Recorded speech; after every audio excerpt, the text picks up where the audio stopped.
The ENSO blog is dead. Long live the ENSO blog. The second Thursday of each month is ENSO Forecast Day at NOAA, the day that the agency weighs in on whether ENSO, short for El Niño Southern Oscillation, is currently warm, El Niño, cool, La Nina, or neutral, and how likely it is to stay that way in coming months. It's a big day because ENSO is a big deal, the single most influential natural climate phenomenon on Earth.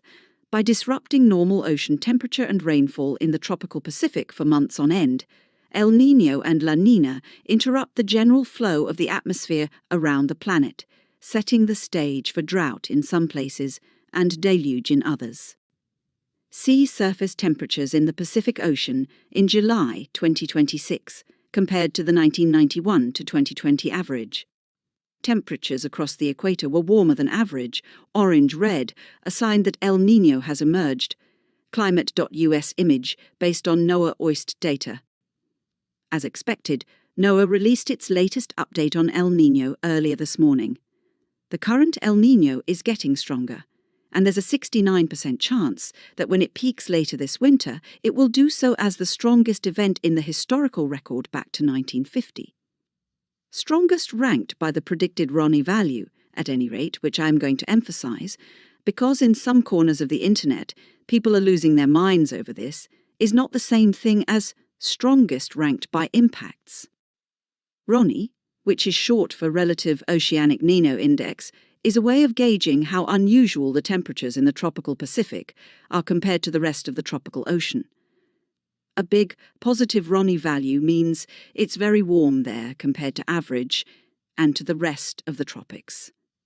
It's the key measure of the strength of the ocean part of El Niño, which is directly tied to some of ENSO's impacts, like coral bleaching or crashing populations of penguins and other marine life in the Galapagos. But the ocean is only half of ENSO, and once we start bringing the atmosphere into things, predicting the impacts gets more complicated. Why? Because the atmosphere is just less predictable than the ocean. At any given time, there are a lot of different things going on in the atmosphere, and even a strong influence like El Niño doesn't dictate what it is going to happen with 100% certainty. That said, with a very strong El Niño, we have higher confidence that we'll see the expected impacts, so now's the time to learn about the typical impacts where you live. But as long as you promise to keep in mind that sometimes El Niño is like a bad bartender. I know that post is old, but it is one of the best ENSO impact metaphors I've read. It's okay to gawk at just how hot the ocean is, not just at the surface but down below.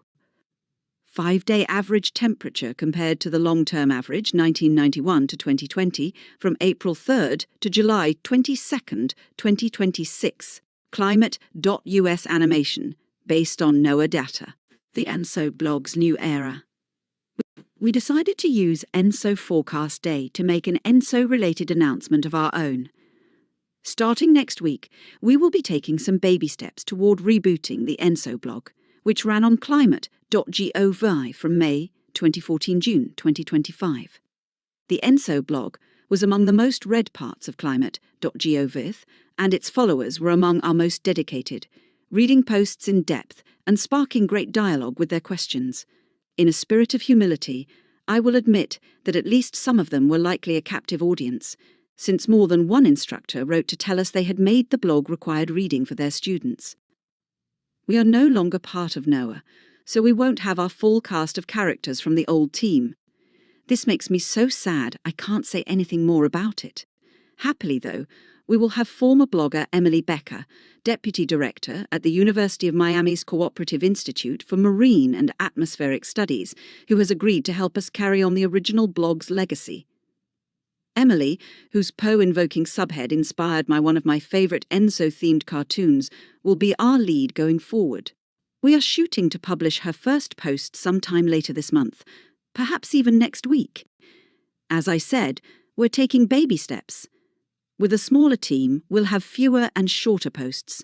We haven't yet gotten the comment module reinstalled, so for a while you'll have to engage with us on social media or send questions to the general mailbox.